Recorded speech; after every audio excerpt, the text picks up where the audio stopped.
little bit slow getting away. Go, clear. But Kenny Brack rejoins the fray. Oh, we've got Moreno spun. Moreno has been hit and spun down at turn number 1, trying to get it running again. He's got it running, don't stall it, and it is a full course yellow now. Moreno, the championship leader. And they actually only lost 4 positions. Tagliani, Carpentier, Herta and Brack got by him. Sorry, not Brack, because Brack was in the pits. That's right, so Herta, Jourdain is right behind him, but that's bad news indeed for the championship leader, as meanwhile we're seeing the race leader now come into the pits. Let's take a look at what happened. That was Tagliani trying to get down the inside. We said he'd been looking fairly aggressive a few moments ago. He'd already got past teammate Carpentier. Tagliani really shouldn't have been in there. This is what happened to Marquez and Fontana. Well, Marquez, yeah, was at least a little bit more alongside Fontana, but still really wasn't the space for it. And people getting a bit desperate before this first round of pit stops. Now D'Amato came in, but Castro Neves and the 2 Newman Haas cars did not. So he's had to stop earlier on lap number 36, and if he can only do 36 laps between stopping, he's going to be in a bit of trouble. Now comes De Ferran into the pits. Aurel Servia coming out cleanly. Gilles De Ferran has been running fairly consistently, but not up with the leaders. Oh, and what's happened to Christian? He's lost his nose cone.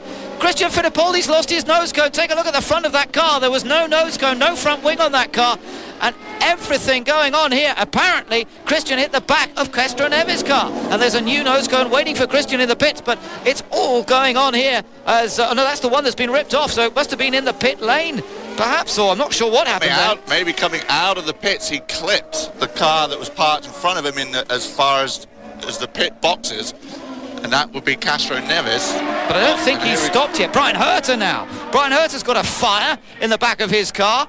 Well, nothing happens for 35 laps, and it all happens on the 36th. Brian Herta, Tasso Marquez, along with Roberto Moreno, Christian Fittipaldi.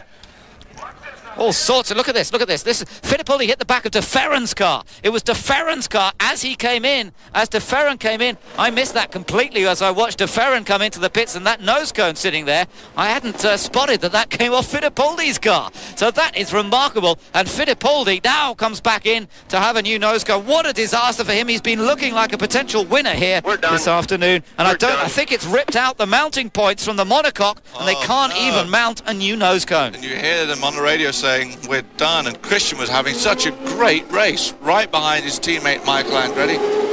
Oh, that is just unbelievable. Let's see if we can spot it again as to what happened there. He can't believe that, can he? Christian Fittipaldi. De Ferran coming in, Christian behind him. De Ferran's getting a bit stuck because he's got Michael on his inside, and then he cuts in behind Michael to get into his pit box, and it really was just a bit of a shambles. I don't think you can't blame De Ferran. He had to find his way into his pit box, and Christian really should have been perhaps a bit more wary of what was going on there. He was just a bit too close to him. Got left rear, got caught up there. Now you see Brian Herta out of the car in what may be his last drive for Mo Nunn. Tony Kanaan hoping to be back for Michigan just 1 week from today, if he can get over his arm injuries in time and be fit enough to race. So, it's all happening here in Toronto. Cristiano D'Amato still leads after that first pit stop. Andretti second, Castro Neves back to third, and Fernandez is now fourth.